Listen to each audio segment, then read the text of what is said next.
Assalamualaikum warahmatullahi wabarakatuh. Kembali lagi bersama saya Rian Darmana. Pada kesempatan kali ini saya akan membahas tentang strategi pemasaran model STP. Jadi strategi pemasaran merupakan suatu cara agar pemasaran berjalan sesuai dengan arah yang telah ditentukan. Dalam menjual produk, ada persaingan pasar yang sangat ketat. Oleh karena itu, perusahaan harus memiliki strategi pemasaran yang membuatnya bisa memenangkan pasar.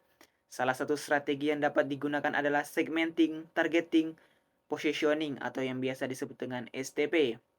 Istilah strategi pemasaran STP merupakan tiga rangkaian proses yang harus dilalui pada penetapan sebuah strategi bisnis.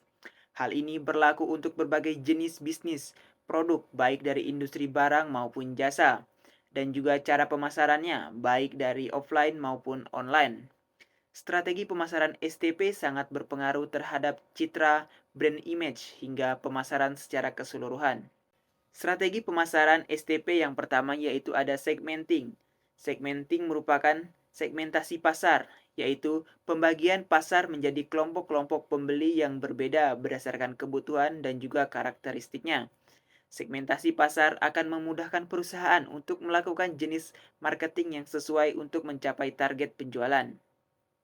Berikut ini adalah salah satu contoh pengelompokan dari segmenting. Yang pertama ada segmentasi geografis, yaitu pengelompokan pasar sesuai dengan lokasi geografis, misalnya suatu desa, kota, provinsi, ataupun negara. Yang kedua ada segmentasi demografis, yaitu pengelompokan pasar sesuai dengan kondisi demografis, misalnya usia, jenis kelamin, pendapatan, maupun pekerjaan. Kemudian yang ketiga ada segmentasi psikografis, yaitu pengelompokan pasar sesuai dengan kelompok gaya hidup tertentu. Kemudian yang keempat ada segmentasi perilaku, yaitu pengelompokan pasar sesuai dengan tingkah laku konsumen dalam membeli dan mengkonsumsi suatu produk. Kemudian, setelah melakukan segmentasi dan mengetahui kelompok pasar, perusahaan harus melakukan targeting atau menentukan target segmen pasar.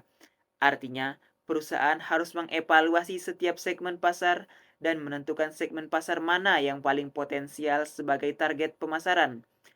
Dalam mengevaluasi segmen-segmen pasar yang berbeda, perusahaan harus menelaah ukuran dan pertumbuhan segmen, kemenarikan struktural segmen, serta kesesuaian sasaran dan sumber daya perusahaan.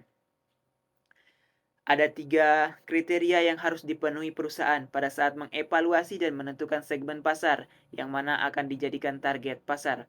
Yaitu yang pertama ada perusahaan harus memastikan bahwa segmen pasar yang dibidik cukup besar dan menguntungkan bagi perusahaan.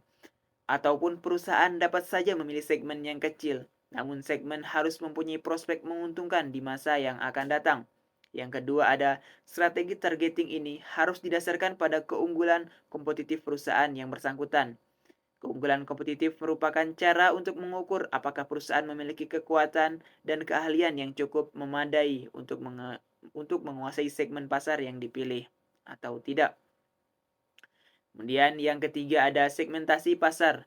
Yang dibidik harus didasarkan pada situasi persaingan yang ada. Perusahaan harus mempertimbangkan situasi persaingan yang dapat mempengaruhi daya tarik dari targeting perusahaan. Kemudian setelah menentukan target segmen pasar, perusahaan bisa memulai interaksi dengan konsumen dengan cara positioning ke dalam segmen pasar tersebut. Positioning adalah strategi komunikasi untuk memasuki jendela otak konsumen agar brand mengandung arti tertentu dan mencerminkan keunggulan terhadap produk serta merek dalam bentuk hubungan asosiatif.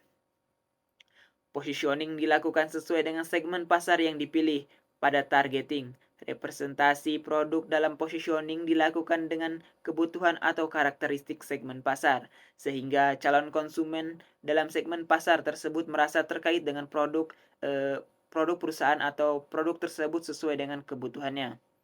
Kemudian ada beberapa positioning atau contoh STP yang dapat dilakukan oleh perusahaan. Yang pertama ada positioning berdasarkan perbedaan produk ataupun berdasarkan atribut produk, keuntungan dari produk. Kemudian ada juga berdasarkan penggunaan produk. Kemudian ada berdasarkan pemakaian produk, berdasarkan pesaing, berdasarkan kategori produk. Kemudian asosiasi serta positioning berdasarkan masalah. Sejatinya penerapan strategi pemasaran STP baik bisnis konvensional maupun bisnis online tidak memiliki perbedaan yang signifikan. Hanya saja, bisnis online biasanya memiliki strategi pemasaran STP yang lebih kompleks dan lebih dinamis, sehingga efektivitas strategi dapat dikontrol. Pada penerapannya, implementasi dari strategi STP sebenarnya cukup sederhana. Hal ini menyangkut pada perencanaan, tindakan, dan pengaplikasian pemasaran dari produk yang akan dipasarkan dengan terlebih dahulu menganalisis keadaan umum perusahaan baik internal maupun eksternal. Dengan menyusun dan menerapkan strategi bisnis yang tepat, maka kesuksesan akan mudah Anda raih. Cukup sekian informasi dari saya, kurang lebihnya mohon maaf, saya ucapkan terima kasih.